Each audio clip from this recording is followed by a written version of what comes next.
محترم ناظرین السلام علیکم۔ پروگرام ادب ادیب کے ساتھ آپ کا میزبان عبدالرحمن مومن حاضر ہے۔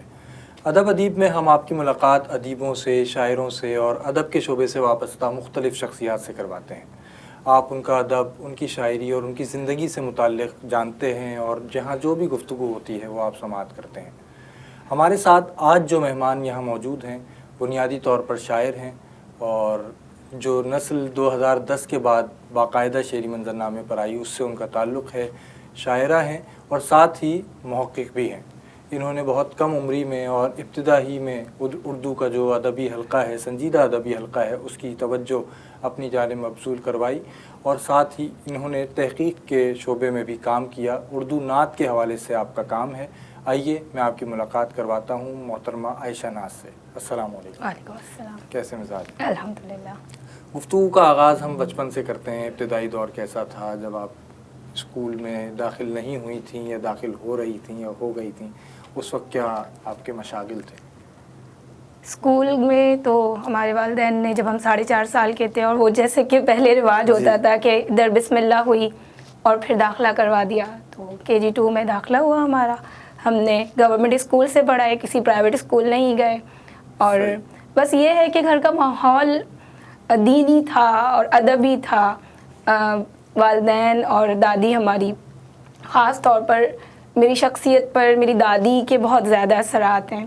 تو جب مجھے اردو پڑھنا بھی نہیں آتی تھی تو انہوں نے میلاد اکبر لی اور پڑھ کے مجھے سنایا کرتی تھیں، تو وہاں سے میلاد پڑھنے کا اور نعت پڑھنے کا شوق پیدا ہوا۔ اس کے بعد پھر ایک وقت آیا کہ اللہ نے نعت لکھنے کی بھی توفیق عطا فرمائی۔ آپ نے بھی ذکر کیا کہ اسکول آپ کا سرکاری تھا، اور آج ہم دیکھتے ہیں کہ سرکاری اسکولوں کی جو حالت ہے اس میں اب والدین نہیں چاہتے کہ ان کے بچے جائیں۔ آپ جب پڑھ رہی تھیں اس وقت کیسے حالات تھے؟ وہاں آپ کو اساتذہ کیسے ملے؟ اللہ کا شکر ہے کہ بہت اچھے اساتذہ تھے، محنت اور محبت دونوں شامل تھیں ان کے طریقۂ تدریس میں۔ تو یہی وجہ ہے کہ ان اساتذہ نے جو کچھ سکھایا اس کے نقوش آج تک تازہ ہیں۔ بالکل۔ اور آپ نے ذکر کیا کہ گھر میں بھی جو ماحول تھا وہ دینی تھا اور کسی حد تک ادبی بھی تھا، تو گھر میں کیا بچوں کے لیے جو رسائل وغیرہ ہوتے ہیں وہ آتے تھے؟ اور گھر میں جب مطلب آپ کی دادی نے آپ کو کتاب دی کوئی، تو وہ کتاب آپ نے ذکر کیا کہ میلاد اکبر تھی، تو اس کے بعد آپ نے جو پڑھنے کا سلسلہ ہے وہ کیسے آگے بڑھایا، کتابیں یا رسائل وغیرہ؟ یہ تھا کہ گھر میں جو اخبارات آتے تھے اور جو رسائل نونہال وغیرہ، یا ہماری امی جو ڈائجسٹ پڑھتی تھیں اس زمانے میں، جو خواتین ڈائجسٹ اور دیگر ڈائجسٹ ہوتے تھے، اور گھریلو خواتین کا ایک مشغلہ یہ بھی تھا، تو وہ سب ہماری دسترس میں آ گئے۔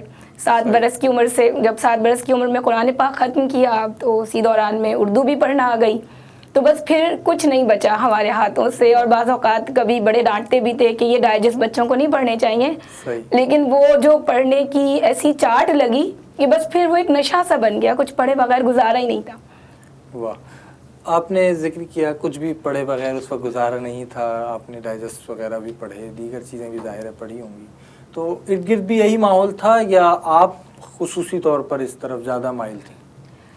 مطلب والدین یا دادی کے ساتھ جو رہے تو ان کا بڑا پڑھنے لکھنے کا رجحان بھی تھا، اور قصے بھی سنا رہے ہیں، اشعار بھی سنا رہے ہیں، برمحل اشعار سنانے کی بڑی عادت تھی ہمارے بڑوں کو، تو وہ ان کی طرف سے ایک توجہ بھی تھی، رجحان بھی تھا، اساتذہ کی حوصلہ افزائی بھی تھی۔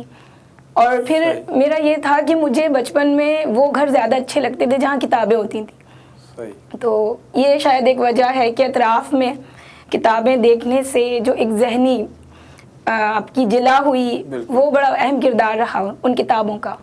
بالکل۔ تو کوئی آپ نے جب شعر کہنے کا آغاز کیا، ادب کی طرف آئیں، تو گھر والوں کا کیا رد عمل ملا؟ گھر والے بہت خوش تھے، اور میں نے پہلا شعر ایسی مذاق میں اپنی دادی کی کسی بات پر کہا تھا، 7 برس کی تھی میں اس وقت، تو میری دادی بہت خوش تھیں اور وہ ایک ایک کو بتاتی تھیں کہ ہماری عائشہ نے یہ شعر کہا ہے، تو گھر والوں نے بڑی حوصلہ افزائی کی۔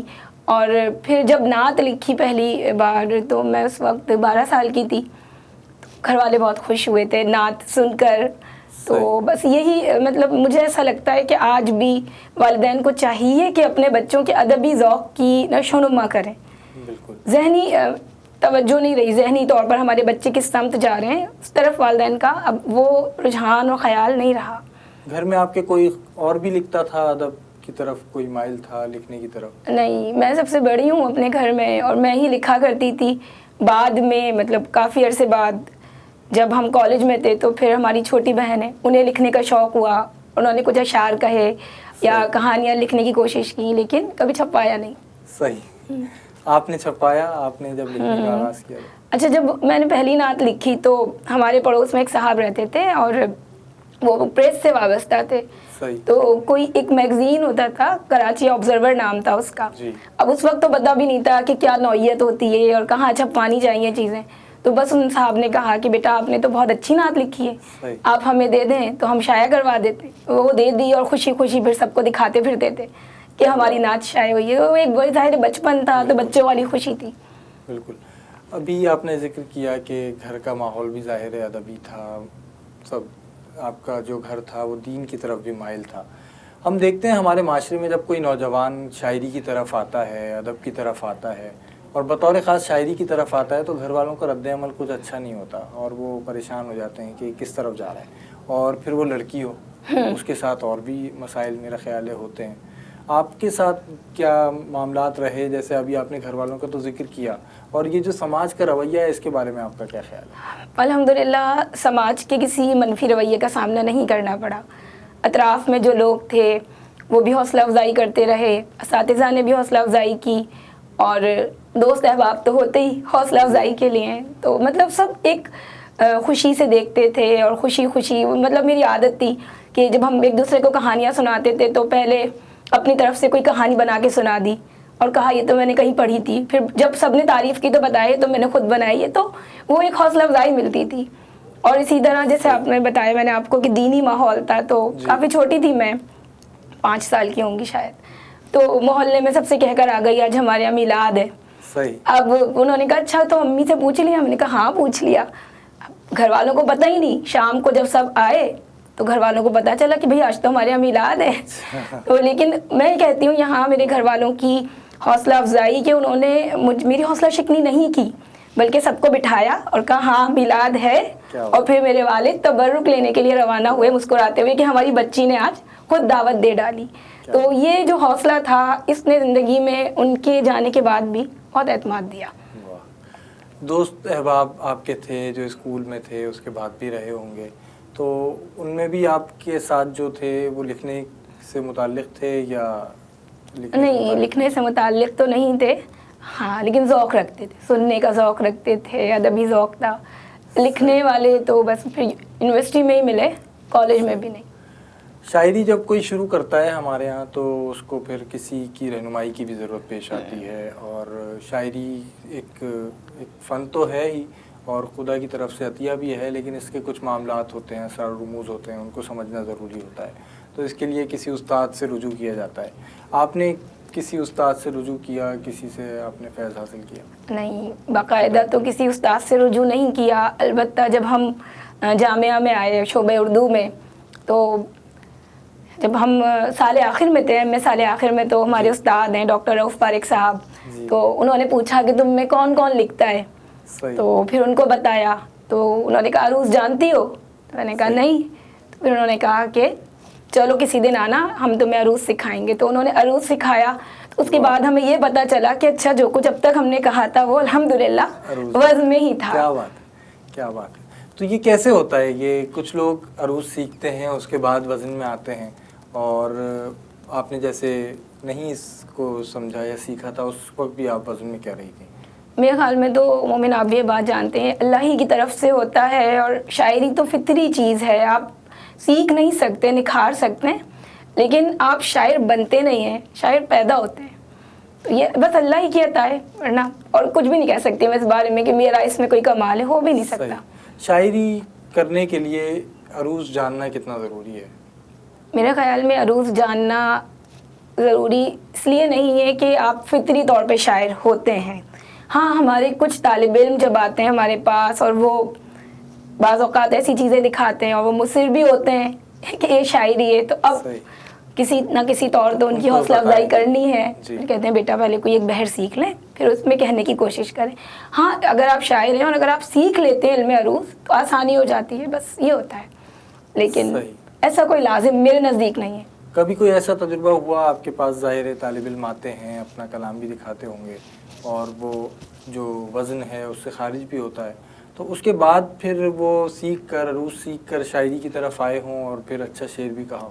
کچھ طالب علم ایسے ہیں جنہوں نے سیکھ کر اچھا کہا جی، اور ماشاءاللہ باقاعدہ شاعری کر، تو ایسا کیا بھی ہو ہمارے سکتا ہے. ناظرین ظاہر ہے ایسے بھی ہوں گے جو چاہتے ہوں گے کہ وہ بالکل شعر نہیں، کہیں. بالکل کہیں، سیکھ لیں، یا پہلے اگر آپ مطالعہ کریں گے تو خود ایک آہنگ سمجھنے لگیں گے. پھر آپ کے سامنے کوئی بے وزن شعر پڑے گا تو آپ کو لگے گا کوئی نہ کوئی چیز ہے اس میں جو زیادہ ہے یا کسی لفظ کی کمی ہے. تو مطالعہ بہت ضروری ہے، اور مطالعے کے ساتھ آپ سنیں بھی، سماعت بھی کریں شعر کو، تاکہ آپ کے ذہن میں ایک آہنگ بن جائے. اچھا ہمارے کچھ بچے وزن میں لکھتے ہیں، لیکن کیا ہوتا ہے کہ ایک مصرع کسی اور بحر میں اور دوسرا کسی اور بحر میں، تو یہ سمجھانے میں کچھ وقت لگ جاتا ہے. صحیح. کچھ کلام ہمارے ناظرین کو سنائیے، اور میں چاہوں گا پہلے کوئی غزل یا نظم ہو، پھر ہم آگے آپ سے نعت بھی سنیں گے. مجھے کسی کے بچھڑنے سے ڈر نہیں لگتا. واہ. مجھے کسی کے بچھڑنے سے ڈر نہیں لگتا، کبھی لگا تھا بہت اب مگر نہیں لگتا. واہ، کیا کہیں. میرے چمن کو خزاؤں کا خوف ہو کیوں کر، واہ. میرے چمن کو خزاؤں کا خوف ہو کیوں کر، یہاں درختوں پہ کوئی ثمر نہیں لگتا. کیا کہیں. واہ.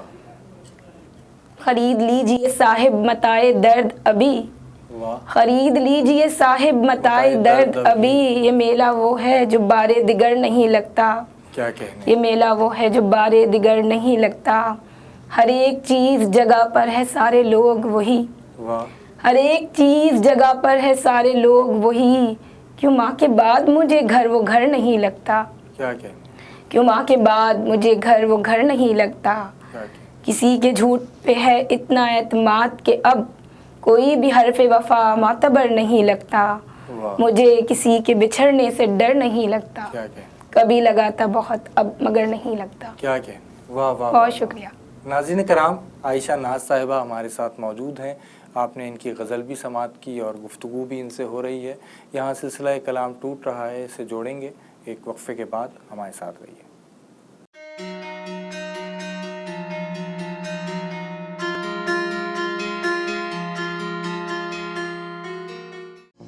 سنسنی کے شور میں مصدقہ خبروں کی پہچان، ووسا ٹی وی اب ایک قدم اور آگے.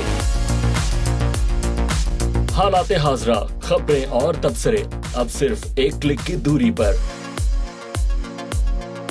اپنے اسمارٹ فون اور دوسرے گیجٹس اینڈرائیڈ یا iOS کے لیے ڈاؤن لوڈ کیجئے ووسا ٹی وی کی اپلیکیشن، یا Amazon اسٹک اور روکو ٹی وی پر دیکھیے 24/7 ووسا ٹی وی کی نشریات. ہر خبر سے باخبر رہنے کے لیے دیکھتے رہیں ووسا ٹی وی.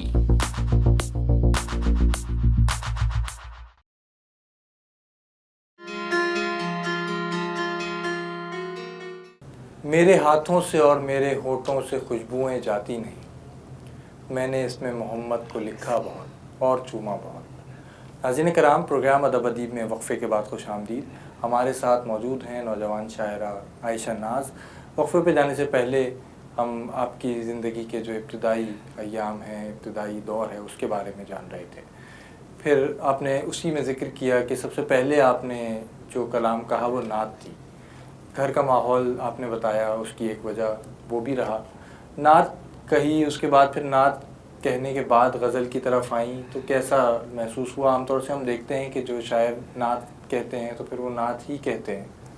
اللہ ایسی توفیق دے کہ بس نعتیں ہی کہتی رہوں، لیکن بس نعت کہنا بہت احتیاط کا کام ہے. جی. تو بعض اوقات ہوتا ہے کہ آمد ہوتی ہے لیکن نہیں لکھتی جب تک دل مطمئن نہ ہو جائے. مگر شروع میں چونکہ مزاج ایسا تھا کہ نعت کہی، اور پھر جو شاعری بھی کی، جو غزلیں بھی تھیں ابتدائی دور کی، وہ کچھ سیاسی رنگ لیے ہوئے تھی. جو ہم اخبار پڑھتے تھے، پھر گھر میں اس طرح کی گفتگو بھی ہوتی تھی. مگر نعت کہنے کا تجربہ سب سے الگ اور مختلف تھا. ایک تسکین، خوشی جو نعت کہہ کے ملتی ہے وہ غزل کہہ کے نہیں ملتی. واہ. نعت آپ نے کہی اور پھر سنانے کا کیا اس کا سلسلہ رہا؟ پھر شائع ہوئی تو کیا آپ کو گھر والوں کی طرف سے اور قارئین کی طرف سے کیا رسپانس؟ قارئین کی طرف سے تو کچھ نہیں کہہ سکتے کیونکہ وہ ہمارے پاس اس کا نہیں ایک ہی ملتا شمارہ تھا. ہاں صحیح. لیکن وہ قارئین جنہیں ہم نے پڑھوائی جی تو ان کی بہت حوصلہ افزائی ملی اور کہا گیا کہ اسی طرح لکھتے رہیں. گھر والے تو خیر بے انتہا خوش تھے صحیح. اور اگر گھر والوں کا ساتھ نہ ہوتا تو شاید کچھ بھی ہم نہ کر سکتے. ہم جب شعر گوئی کا آغاز کرتے ہیں تو اس سے پہلے ہم نے بہت سے شعراء کو پڑھا ہوتا ہے یا سنا ہوتا ہے ہم نے، اور وہ ان کی شاعری ہمارے لاشعور میں ہوتی ہے. آپ نے جب شعر کہنے کا آغاز کیا، میں نعت کے حوالے سے پوچھنا چاہوں گا کن شعراء کو آپ سن چکی تھیں، پڑھ چکی تھیں؟ نعت کے حوالے سے بطور خاص تو شعراء کو یا جیسے ہم کوئی مجموعہ کلام ان کا جی. دیکھیں ایسا نہیں دیکھا تھا. جی چونکہ گھر کے ماحول میں نعت شامل تھی، مطلب جی. ہماری آنکھ کھلتی تھی نا تو ہمارے کان میں ہماری والدہ کی آواز آ رہی ہوتی تھی، وہ نعت گنگنا رہی ہیں.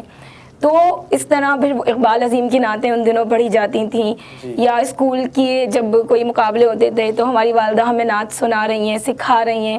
تو اس دوران میں مختلف شعراء کا کلام ہم سنتے تھے. تو شاید یہی وجہ، یا پھر ٹی وی پر جو نعتیہ مشاعرے ہوتے تھے تو نہ صرف یہ کہ اسے دیکھتے تھے بلکہ ہم نے کاپی بنائی ہوئی تھی کہ ہر شعر لکھ رہے ہیں.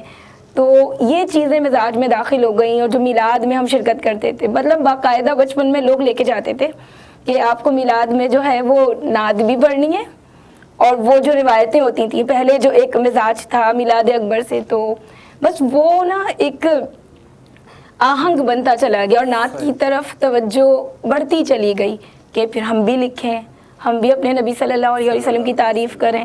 تو بس مطلب کوئی مجموعہ کلام نہیں دیکھا. صحیح. بہت سے شعراء نے بطور خاص نعت کہی اور پھر دوسری اصناف میں بھی کام کیا. ایک اور صنف ہے حمد کی، آپ نے کیا حمد بھی کہی؟ نہیں، باوجود کوشش کے اب تک حمد نہیں ہوئی. لیکن وہ ایک شعر ہے نا کہ نعت بھی حمد باری ہے، کیسی واہ. ذمہ داری ہے. کیا کہیں؟ تو اللہ کے محبوب کی تعریف اللہ ہی کی تعریف ہے، لیکن باقاعدہ کیا کہیں؟ حمد نہیں کہی. اللہ کرے کہ ہم حمد بھی کہہ سکیں. صحیح. نعت کہنا کتنی ذمہ داری کا کام ہے. ہم دیکھتے ہیں کہ ہمارے یہاں بہت سی نعتیں پڑھی جا رہی ہوتی ہیں، سنی جا رہی ہوتی ہیں، اور خاص طور پہ جو نعت خواں حضرات ہمارے نعتیں پڑھ رہے ہوتے ہیں وہ بہت مختلف آپ دیکھتی ہیں. کہیں کہیں ہمیں ایسا محسوس ہوتا ہے کہ جو ادب ہونا چاہیے، جو ادب ملحوظ رکھنا چاہیے وہ بھی اس میں نہیں رکھا جا رہا ہوتا. آپ نے اس کو کس نظر سے دیکھا؟ آپ کو یہ کیسا لگا؟ نعت کہنا تو انتہائی ذمہ داری کا کام ہے، مطلب جہاں شریعت اور شعریت دونوں لازم ہیں. اور ہمارے یہاں کیا ہوتا ہے کہ بعض مرتبہ جذبات کے اظہار میں اس قدر بے احتیاطی ہوتی ہے کہ نیکی برباد اور گناہ لازم آتا ہے. بہت احتیاط کی ضرورت ہے. بلکہ ہم دیکھتے ہیں کہ بعض جگہوں پر تو نعت نہیں رہی بلکہ ایک نعرے کی فضا پیدا ہو گئی ہے. تو نعت کا تقدس اس طرح اب ہمیں نظر نہیں آتا جو ہم نے اپنے بچپن میں دیکھا. تو شعراء کرام کو بھی چاہیے اور نعت خوانوں کو بھی کہ سب سے پہلے ادب کو ملحوظ رکھیں. اب یہ ادب دونوں طرح کا ہے، ادب بھی ہے اور ادب اور احترام بھی ہے. اس کے بغیر جرت نہیں کرنی چاہیے نعت کہنے کی. بالکل. نعت آپ نے کہیں اور نعتیں آپ کی شائع بھی ہوئیں. تحقیق کی طرف آپ کیسے آ گئیں؟ تحقیق کا کب خیال آیا کہ مجھے تحقیق کرنی چاہیے اور اسی موضوع سے متعلق رہنا چاہیے؟ جب ایم اے میں داخلہ لیا تو جب ایم اے سال آخر میں آپ کے علم میں تھیسس لکھا جاتا ہے، تو چونکہ نعت سے شروع سے وابستگی تھی تو میں نے یہ سوچا تھا کہ کام کروں گی اگر تحقیقی تو نعت ہی پہ کروں گی. تو پھر ایم اے کا تھیسس ہم نے کیا سبیر رحمانی کی نعت گوئی اور فن داریہ نویسی پر.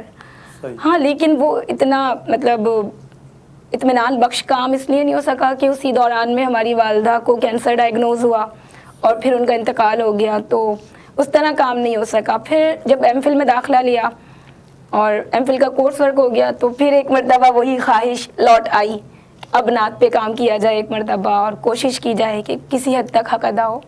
تو پھر اردو نعت یا شاعری کی لفظیات کا تحقیقی و تجزیاتی مطالعہ، نمائندہ نعت گو شعراء کے تناظر میں یہ موضوع منتخب ہوا اور کوشش کی کہ لفظیات کے تناظر میں دیکھ سکیں کہ نعتیہ لفظیات کس قدر منفرد ہیں، وسیع ہیں اور امکانات کون کون سے ہیں ان میں. ہمارے ہاں جو نعت لکھی گئی اور لکھی جا رہی ہے اس میں جذبات زیادہ غالب رہتے ہیں، اور اس میں یہی جو اس کی باریکیاں ہیں، اس کی لفظیات ہیں، ہم شاید ان کو اس طرح سے نہیں دیکھ پاتے. آپ کا کیا خیال ہے اور آپ نے جو دیکھا اس میں آپ کو کیا نظر آیا؟ ایسا ہے کہ ہم جذبات کے اظہار میں زیادہ آگے بڑھ جاتے ہیں، مگر اب مطلب سبیر رحمانی صاحب کا ایک کارنامہ ہم اسے کہیں گے کہ وہ لوگوں کو انتقاد نعت کی طرف لے کر آئے. اور اب پہلے تو یہ ہوتا تھا نا کہ نعت کی بات ہے تو ادب میں اس کو چوما اٹھا کر طاق پہ رکھ دیا، دیکھا ہی نہیں کہ لفظ کیسے ہیں. تو اب یہ ہے کہ اب لوگوں کے اندر یہ شعور پیدا ہوا ہے کہ نعت کہنے کے لیے وہ سلیقہ ہونا چاہیے کہ جہاں نہ شعریت پہ کوئی حرف آئے اور نہ شریعت سے متصادم کوئی بات. جیسے کہ اعلیٰ حضرت فرماتے کہ نعت کہنا تلوار پر چلنا ہے، تو بے شک، اور اگر یہ جرت ہے تو پھر دیکھ لیں دونوں طرف سے آپ کے ساتھ. نعت پر آپ نے ذکر کیا کہ تنقید ہمارے یہاں نعت پر بہت عرصہ نہیں ہوا کہ شروع ہوئی ہو. نعت پر تنقید کب شروع ہوئی؟ انتقاد جو نعت کے جو لفظیات ہیں اور دیگر معاملات ہیں.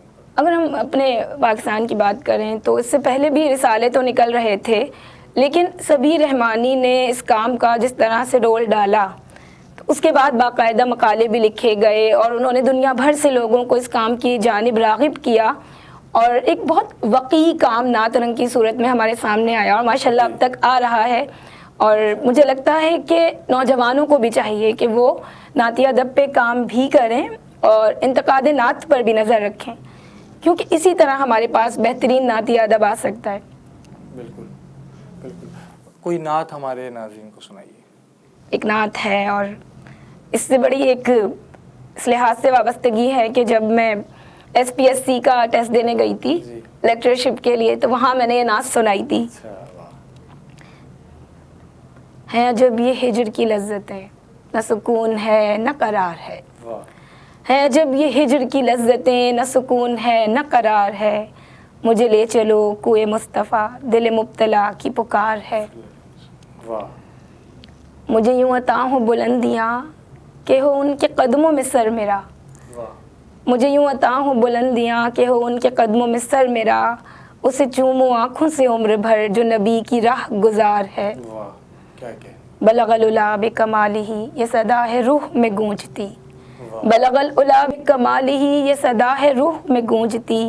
کشف الدجا بجمالہ یہی دھڑکنوں کا شعار ہے. سبحان اللہ. کیا کہ حسنت جمیع خصالہ یہی میرا موضوع گفتگو. صلو علیہ وآلہ یہی میرا ورد و حصار ہے. تو ہے مدح خوان شہ امم، تجھے ناز حشر میں کیوں ہو غم. تیری دستگیری کے واسطے وہ شفیع روز شمار ہے. سبحان جزاک اللہ. اللہ، بہت شکریہ. سبحان اللہ. ناظرین کرام، عائشہ ناز صاحبہ کی نعت آپ نے سماعت کی. نعت سے متعلق گفتگو بھی ہو رہی ہے اور ہم گفتگو کے سلسلے کو آگے بڑھائیں گے. ایک وقفے کے بعد ہمارے ساتھ رہیے. ووسا ٹی وی کی رحمت رمضان کی خصوصی نشریات. نیو یارک کے باسیوں سحر و افطار کیجیے ووسا ٹی وی کے ساتھ. نیو یارک کے مقامی وقت کے مطابق 5 وقت کی اذان اور رمضان کریم کی افادیت اور فضائل پر مبنی پروگرام اب دیکھیے اپنے پسندیدہ IPTV باکسز اور ووسا ٹی وی کی ایپلیکیشن پر. رحمت رمضان کے خصوصی سلسلے کا حصہ بننے کے لیے آپ ووسا ٹی وی کی براہ راست نشریات wosa.tv پر بھی دیکھ سکتے ہیں. دیکھتے رہیے ووسا ٹی وی.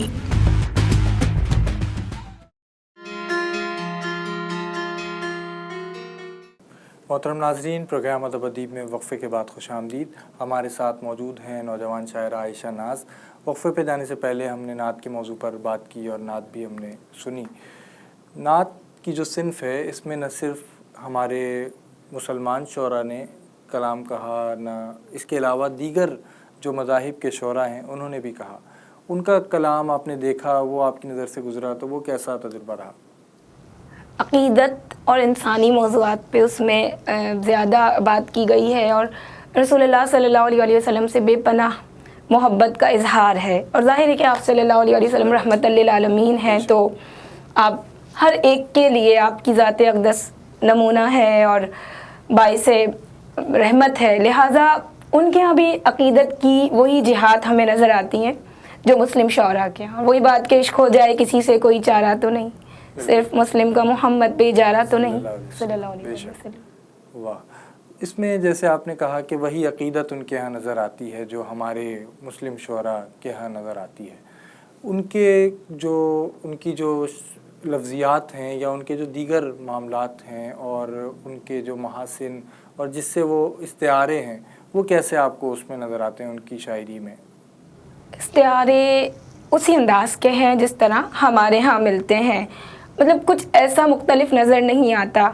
اور اہل بیت اطہار کے ساتھ بھی ان کی عقیدت اور محبت اسی انداز کی ہے جیسے مسلم شعراء کے ہاں, تو کوئی ایسی مختلف بات نظر نہیں آتی. اور چونکہ ہم جس معاشرے میں رہتے ہیں تو جب شاعری ہوتی ہے تو عمومی شاعری میں بھی کوئی ایسا فرق محسوس نہیں ہوتا کیونکہ زبان ایک ہے, تہذیب ایک ہے, لہٰذا اظہار میں بھی وہی چیزیں نمایاں ہیں.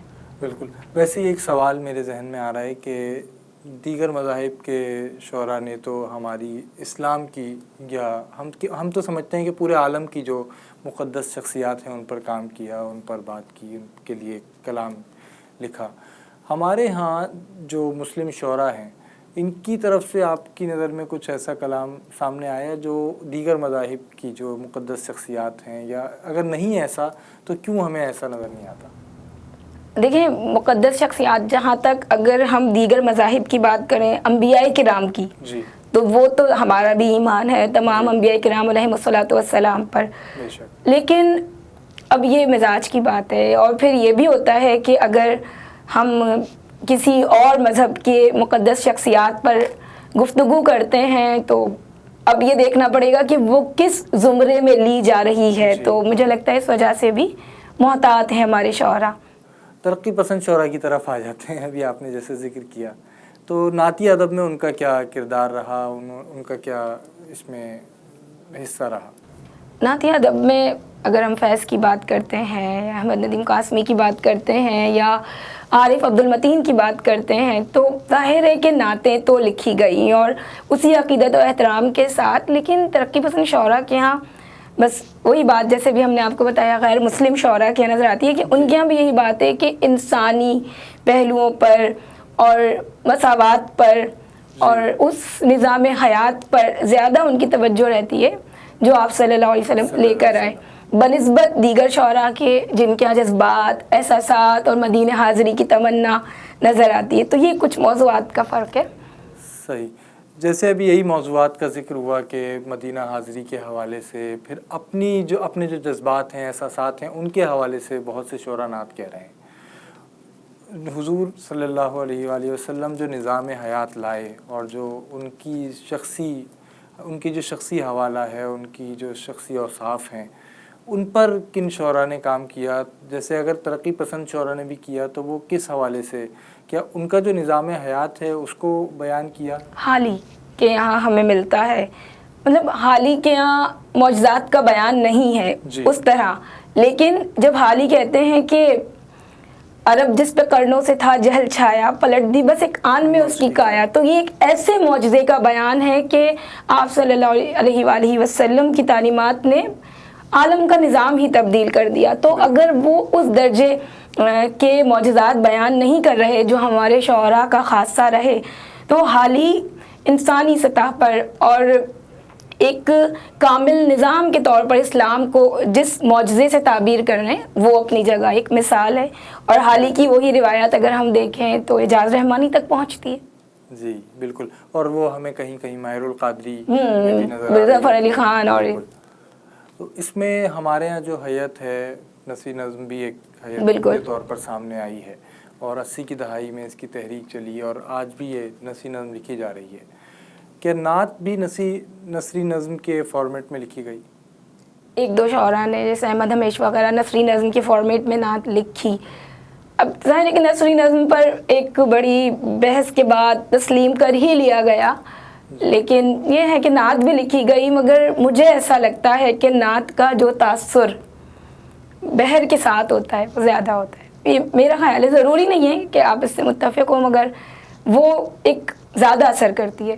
یہ شاید کچھ لوگوں کے مزاج میں میری طرح وہ شعریت یا آہنگ زیادہ ہوتا ہے, تو وہ چیز متاثر کرتی ہے. نعت کا پڑھنے سے کتنا تعلق ہے؟ یہ جو نعت ترنم سے پڑھی جاتی ہے اور اس کی کیا، اور اس آپ نے ظاہر ہے بہت سے شعراء نے نعت ترنم سے بھی پڑھی، جس میں اعجاز رحمانی صاحب بھی ہیں اور بھی دیگر اس سے پہلے شعراء ایسے رہے ہیں، تو اس کو آپ کیسے دیکھتی ہیں؟ نعت بالکل ترنم سے پڑھی جاتی ہے، اور جب اللہ تعالیٰ نے آپ کو اتنے اچھے لحن سے نوازا ہو تو پھر حق ہے آپ کا کہ اس لحن کو اللہ اور اس کے حبیب صلی اللہ علیہ وآلہ وسلم کی تعریف اور توصیف کے لیے استعمال کیا جائے. تو اور آپ کو تو معلوم ہوگا کہ ترنم کا اپنا ایک اثر ہوتا ہے، اور وہی بات کہ جو کیفیت محفل میں ہوتی ہے وہ تنہائی میں نہیں ہوتی. تو اگر وہ ترنم ہمیں اس محفل میں وقتی طور پر بھی ہمارے دل کو کچھ دیر کے لیے بدل دے یا محبت کے جذبات زیادہ محسوس ہوں ہمیں، تو میرے خیال میں وہ ترنم تو بڑا مبارک اور سعید ہے، پڑھنی چاہیے نعتیں. بالکل. آپ نے کبھی ترنم میں نعت سنائی، پڑھی؟ بچپن میں پڑھی تھی، اور جب ہم ایک شعور کی منزلوں کو پہنچے تو پتہ چلا کہ اس لائق یہ آواز نہیں ہے، اس لیے ترنم جو ہے وہ خود اپنے آپ تک محدود رکھا جائے کہ وہ ترنم نہیں ہے، تو پھر نہیں پڑھی. ہاں بس میلاد سے وابستہ رہنا تھا، تو پھر میلاد میں تقریر و بیان کی فیلڈ سے ہم وابستہ رہے. صحیح. کوئی نعتیہ نظم یا کوئی بھی نظم ہمارے ناظرین کو سنائیں، کیونکہ وقت ہمارے پاس اب کم ہے. نعتیہ نظم تو ایک مطلب کافی بچپن میں کہی تھی تو اس وقت یاد نہیں ہے. کوئی اور ایسی ایک آزاد نظم سناتی ہوں، عنوان ہے فیصلہ. فیصلہ. میری وہ انکہی غزلیں غنیمت تھیں. واہ. میری وہ انکہی غزلیں غنیمت تھیں جنہیں نوکے قلم کے لمس سے نہ آشنائی تھی. واہ. جنہوں نے ذائقہ کاغذ کا چکھا ہی نہیں تھا. واہ. میری وہ انکہی غزلیں غنیمت تھیں جنہیں نوکے قلم کے لمس سے نہ آشنائی تھی. جنہوں نے ذائقہ کاغذ کا چکھا ہی نہیں تھا. واہ. وہ میرے ذہن میں محفوظ تھی، لیکن ہمیشہ کے لیے کب کوئی شے محفوظ ہوتی ہے. واہ. تو پھر تخلیق نے اظہار کے انداز مانگے تھے. میری غزلوں کو کاغذ کی زمین پر سانس لینے کی عجب ایک بے قراری تھی کہ کاغذ سے سماعت تک مسلسل منتقل ہونا مقدر ان کا ٹھہرا تھا. مسلسل منتقل ہونا فقط شہرت کے زمرے میں نہیں آتا. مسلسل منتقل ہونا فقط شہرت کے زمرے میں نہیں آتا. غزل جب منتقل ہوتی ہے تو پھر تبصروں کے لمس، نقادوں کی نظریں، چاہنے والوں کی تعریفیں بھی اس کا ہاتھ تھامے ساتھ چلتی ہیں. تو اب اے شاعرہ یہ فیصلہ ہے ہاتھ میں تیرے، تجھے تخلیق کی تازہ ہوا کا ہاتھ تھامے صرف اپنے شوق کی تکمیل کرنی ہے یا پھر شہرت کے بند کمرے میں اپنی ذات کو پامال کرنا ہے. کیا کہیں. بہت شکریہ. بہت شکریہ. یقین کیجئے وقت گزرنے کا بالکل اندازہ اور احساس نہیں ہوا. بہت شکریہ. کے ہمارے بالکل اختتامی لمحات آن پہنچے ہیں. میں چاہوں گا کہ کوئی پیغام ہمارے ناظرین کو دیجیے. بس پیغام تو بڑے دیتے ہیں، میں تو بالکل بھی طفل مکتب ہوں. یہی ہے کہ اپنا تعلق اللہ کے نبی صلی اللہ علیہ وآلہ وسلم سے مضبوط رکھیے، اس نسبت کو محسوس کرنا سیکھیے، کیونکہ جب آپ کا تعلق ان سے جڑ جاتا ہے تو پھر زندگی میں کوئی مسئلہ نہیں رہتا. اور بس ایک مختصر سی بات کہوں گی کہ جب پہلے ہمارے والد کا انتقال ہوا، پھر ہماری دادی کا، اور اس کے بعد ہماری والدہ کا، تو ہم نے سوچا کہ اب تو سب کچھ ختم ہو گیا. تو آپ یقین کیجئے کہ ایک صبح جب میں سو کر اٹھی تو ایک جملہ میرے کانوں میں گونج رہا تھا کہ سب کچھ جب ختم ہوتا ہے، جب ایمان ختم ہوتا ہے. جب ایمان باقی ہے تو کچھ ختم نہیں ہوا. اور ایمان کیا ہے؟ نبی صلی اللہ علیہ وآلہ وسلم کی محبت. تو بس اسے قائم رکھیں، اس سے جڑے رہیے، کوئی مسئلہ نہیں ہوتا. بہت بہت شکریہ کہ آپ تشریف لائیں. بہت شکریہ آپ نے بلایا. بہت شکریہ. ناظرین کرام، آج آپ نے عائشہ ناز صاحبہ سے ملاقات کی، ان کی شاعری سنی اور ان کی تحقیق کے حوالے سے بھی گفتگو سماعت کی، اور یقیناً آپ نے ان کی گفتگو سے کئی پیغامات اخذ کیے ہوں گے. آئندہ بھی ہم آپ کو ایسی ہی ادبی شخصیات سے ملواتے رہیں گے. اس امید اور دعا کے ساتھ ادب اور ادیب ترقی کرتے رہیں. آپ کا میزبان عبد الرحمن مومن اجازت چاہتا ہے. اللہ حافظ.